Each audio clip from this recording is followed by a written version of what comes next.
Hello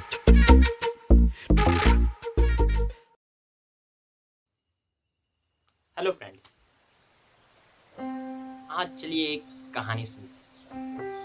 Hafeez Africa का एक farmer है, एक किसान है। वो काफी खुश है और काफी सेटिस्फाइड है। वो खुश इसलिए क्योंकि वो सेटिस्फाइड है और सेटिस्फाइड इसलिए क्योंकि वो खुश है।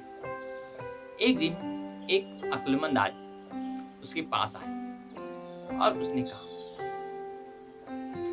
अक्लमंद आदमी उसके पास आया और उसने उसको हीरो के महत्व, डायमंड्स के बारे में बताया कि डायमंड्स कितनी अच्छी चीज होती है और डायमंड्स कितने अनमोल होते हैं, कितने बहुमूल्य होते हैं, कितने कीमती होते हैं।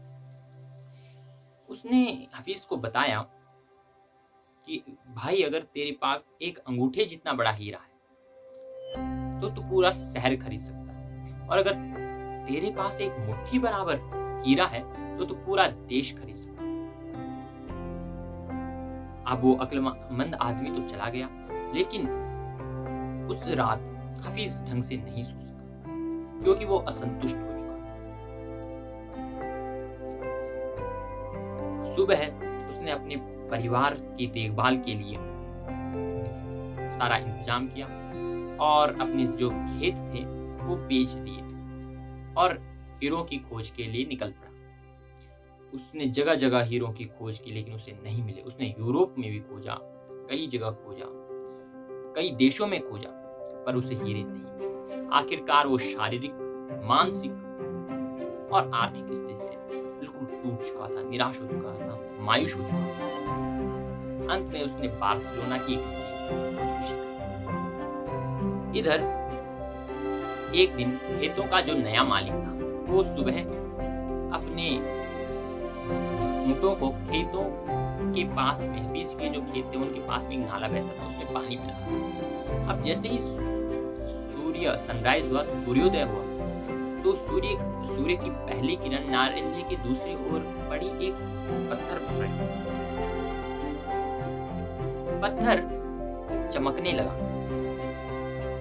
अब जो नए खेतों का मालिक था उसने सोचा कि ये पत्थर मेरी बैठक में, जहां पर वो लोग बैठते हैं, अतिथि गृह में बहुत अच्छा लगेगा, और उसने उठाकर उस पत्थर को वहां पर रख दिया।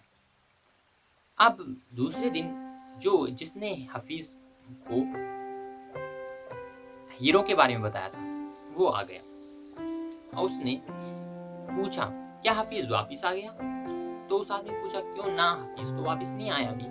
तो उसने बोला, तो तुम्हें ये पत्थर कहाँ से मिला? तो उसने बोला कि जो खेत के पास, जो हफीज के खेत है, वहां पर बहुत सारे ऐसे ही पत्थर हैं जो चमक रहे हैं, मुझे ये अच्छा लगा तो मैंने उसे रख दिया। अक्लमंद आदमी ने बोला, ये ही पत्थर नहीं है, ये तो हीरा है, ये तो हीरा है।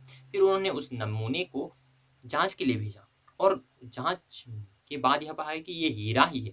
और जब उस आदमी ने बताया कि यहाँ पर उस खेत में बहुत सारे हीरे हैं, बहुत सारे ऐसे ही पत्थर और हैं, तो वो दोनों आदमी वहां गए और वहां पता चला कि वो जो पूरा खेत था वो हीरों से दबा हुआ। इस कहानी से हमें क्या सीख मिलती है? हमें इस कहानी से क्या लर्निंग मिलती है?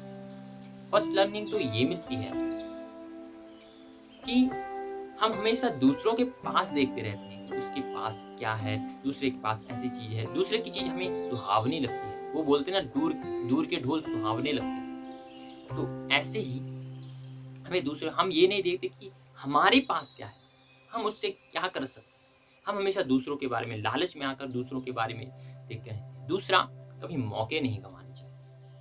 अपॉर्चुनिटी नहीं गंवानी चाहिए। जहां पर आपको अपॉर्चुनिटी मिले वहां पर चले जाओ, उस मौके को पकड़ना, क्योंकि मौका और अपॉर्चुनिटी कभी दोबारा नहीं आती। तो सही मौके का इंतजार मत करो, जो भी मौका आ रहा है उसको पकड़ लो, उसको कैच कर लो।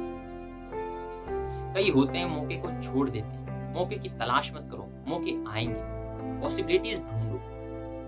जैसे हफीज के पास था, हफीज के पास, उसके पास खुद हीरे थे, लेकिन वो उसको बाहर तलाशता रहा। हम ऐसे ही हैं, हम दूसरों के उसमें तलाशते हैं, अरे उसके पास ये है, अरे उसके पास वो, लेकिन हम ये नहीं देखते कि हमारे पास क्या है, हम उससे क्या हमारे पास बढ़िया है, क्या खास है जो औरों से हमें अलग करता है। Thank you for watching video.